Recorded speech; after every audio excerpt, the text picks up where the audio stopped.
I was in California one time, and I was on a show called UFC Tonight, and I got a call from Kenny Florian. And I was in the hotel room, and he said, "Hey, you want to work out tonight?" And I said, "Yeah." And he said, "All right, it's not with me." He said, "George is in town. It's going to be you and George." And I assumed he meant GSP, but nobody called GSP George.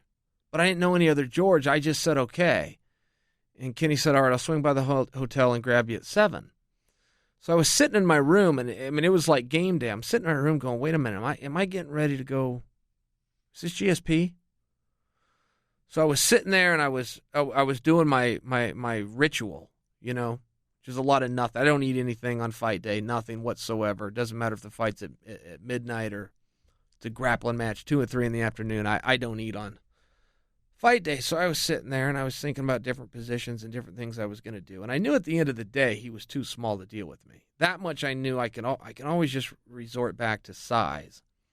But let's go see what this Georges St-Pierre is all about. If, in fact, it even is Georges St-Pierre. Kenny was a little cryptic. So he comes and picks me up at 7. I get in the car, and we drive into this industrial area. We get out. We go underground in this building. We're in the basement, and it's a beautiful jiu-jitsu room, all matted out, and some heavy bags along one wall, nice and clean, and locker rooms and showers and the whole bit. The place is packed, and largely with kids and just a full class going on. So I go in, I change my clothes, I come out, and there's GSP. And he's got his gi on, and he's got his belt tied. And I realize, Kenny was talking about Georges St-Pierre.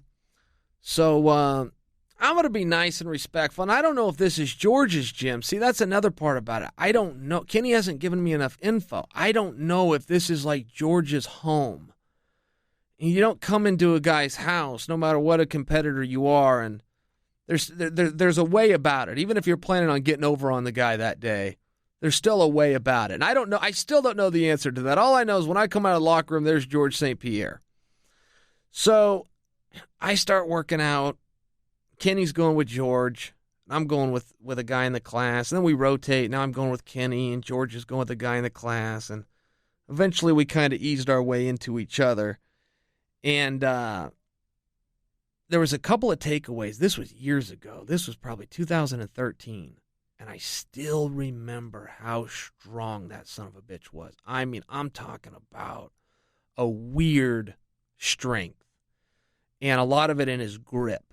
When he would grab my wrist, I'm sitting there fighting to get my arm free. I remember this strength. And another thing I remember about George is he would not stop a technique ever until it was perfect. I can remember specifically a leg lock that he would be going for, but he would not. It wasn't quick. When I drill, it's very fast. I'll go, it's maybe 2 seconds tops, and then the partner goes.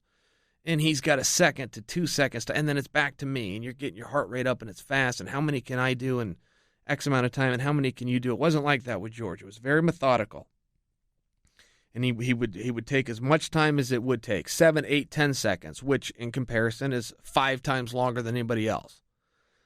But he would not stop until every single part of his body, all the way down to his little toe, was in the perfect spot, and then he would let go, then it was your turn. And I just remember a couple of those takeaways. He had a different philosophy than other guys. When the workout was over and you're sitting there visiting and you're recovering and letting your sweat stop before you go in the showers, he was sharing some of his philosophies. And I can remember one that he said, but he did not believe in training more than 25 minutes hard per session. And he would say that. He'd go, well, my fights are 25 minutes. So I need to know how hard I can go within that period. I don't need to know how hard I can go stretching it out over an hour or 45 minutes or 50. I will come in, I will get warm, and I'll go really hard, 5 5s, and then I'm done. And he told me he even did that with his mitts. He was working with Freddie Roach at the time. But he would even do that with the mitts. He would go into the wild card, he'd roll his shoulders out, he'd hit a little bit of gymnastics and get warm. Boom. 5 5s. Out of there. And I took that with me. And it's hard to know if that's the perfect philosophy or not. I can just tell you that's as close to a perfect fighter as you're ever going to see, and that's his philosophy. So take that with you.